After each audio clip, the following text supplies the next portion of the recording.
The 800-mile heart, a long drive to connection. The June heat clung to the Virginia asphalt, making the air tremble above the hood of my silver Prius. Inside, the artificial chill of the AC blew against my hands resting on the steering wheel. I looked at them, veined, 64-year-old hands, hands that had once hoed gardens and changed diapers. Now, they were just waiting for a phone screen to light up, for that digital ping, for the next instruction. My car was my cocoon, a warm water bottle on the passenger seat, the faint smell of mint gum. The world outside was chaotic, college students laughing, ice cream melting, but inside it was a waiting room defined by an app. Then the silence broke. Ping. I swiped accept. The passenger was right there on the curb, looking like a stage prop. She was young, maybe 19, shoulders slumped, eyes staring into a void I couldn't see. She slid into the back seat carrying a suitcase and a heaviness that filled the car instantly. She hadn't entered the destination yet. That's always a tense moment for a driver. "How far north?" she asked, her voice fragile. "Can you take me?" This wasn't a request for a ride downtown. This was a question pushing boundaries. I scanned my day. My cat was fed. My bills were waiting. But they always were. "Honestly, honey," I said, channeling every bit of grandmotherly warmth I had, "I don't have much to do today. I'll go wherever you want." Her shoulders dropped an inch. "Really?" she breathed. "Will you go to Brooklyn? To New York?" My hands froze. Virginia to New York, 400 miles, 7, maybe 8 hours, one way. Logic screamed no. But looking in the rearview mirror, I didn't see a customer. I saw a young woman who needed a mother, not a driver. "Let's do it," I said. "Buckle up." The first few hours flowed like water through the green tree walls of Virginia. She asked for the old checkered blanket I kept in the trunk. Despite the summer heat, she pulled it up to her chin and curled into a fetal ball. We didn't talk much. She was going to see a boyfriend, she said. A bus or train would have been cheaper, but she had chosen to pay hundreds of dollars to sit in a stranger's metal box. Maybe she just needed to be carried, door to door, without having to show her vulnerability to the world.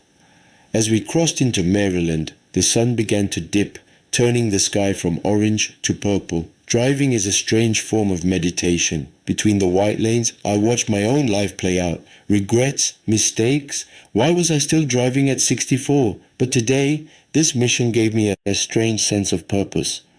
By the time we hit the New Jersey Turnpike, the world looked dystopian. Flames from factory chimneys tore through the night sky. My legs ached. I was hungry, but I couldn't stop. Stopping meant waking her up, and she needed that sleep like she needed oxygen. New York appeared on the horizon, a terrifying jungle of lights, the Verrazano Bridge, the chaos of Brooklyn streets. My grip on the wheel tightened. This wasn't quiet Virginia. This was aggressive taxis and endless horns. Finally, the GPS announced, "Your destination is on the right, Putnam Avenue." "We're here, honey," I whispered. She stirred, looking out at the brick buildings. A spark of recognition and relief washed over her face. She stepped out. A man was waiting on the sidewalk. It wasn't a Hollywood movie scene. No running hugs, no tears, just a weary nod. But she was safe. She was home. Strategic engagement moment.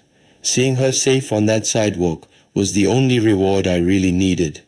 If you've ever gone the extra mile to help a stranger, please hit the like button right now.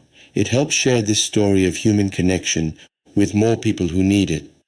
The app flashed, $294.09. The job was done, but for me, the hard part was just beginning. It was past midnight. I was alone in a city that scared me. I typed home into the GPS. The blue line stretched out again, 400 miles back into the dark.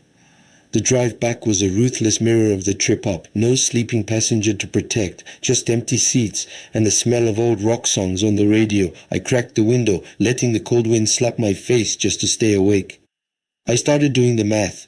Gas, tolls, 15 hours of driving. My hourly rate came out to about $9. A fast food job would have paid better and hurt my back less. Was it worth it? I asked the empty car. In the business world, this was a stupid decision, but as I swallowed the white lane markers in the dark, I felt a different kind of satisfaction. I had stepped out of my ordinary life. I had lived a story. Money comes and goes.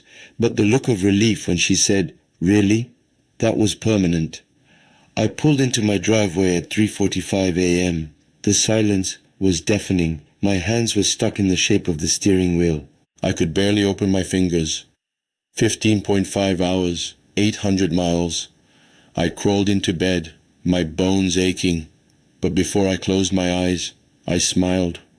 In a modern world where we swipe screens and disconnect, for 15 hours, two strangers had breathed the same air.